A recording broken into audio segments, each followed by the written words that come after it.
کہتے ہیں جی کہ میں نے 3 شادیاں کی ہیں، میری پہلی بیوی کو تو میں طلاق دے دی، دوسری شادی کی تو وہ اپنے کسی یار کے ساتھ بھاگ گئی، اب تیسری بیوی گھر میں ہے لیکن اس کو اپنی ذمہ داری کا احساس نہیں ہے، جو کہ ایک شوہر کو اپنی بیوی سے ہوتا ہے۔ ہم ایک گھر میں ہوتے ہوئے بھی اجنبی ہیں تو رکھنے کا کیا فائدہ، اس کو بھی طلاق دے دو، جان چھوڑو، اکیلے رہو۔ جب تمہارے ساتھ کوئی رہ ہی نہیں سکتا کیوں پریشان کرتے ہو تم؟ وہ ساری عورتوں میں تو غلطی نہیں نا، تین کیسے غلط ہو سکتے ہیں؟ اس کا معنی ہے تمہارے اندر کوئی مسئلہ ہے۔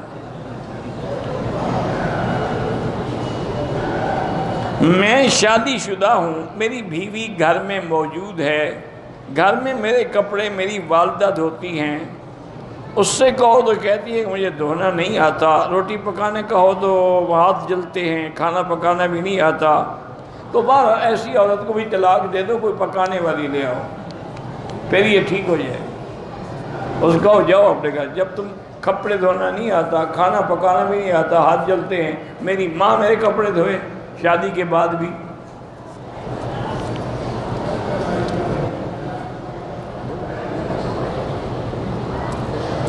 ایک آدمی نے 2 شادیاں کی، وہ دونوں کو خوش رکھتا ہے لیکن قرضے میں ڈوبا ہوا ہے، خرچ جو بڑھ گیا تو قرضہ تو چڑھے گا نا، تو بہرحال استغفار پڑھو۔ من مکہ حبیبی نور سطع المدینہ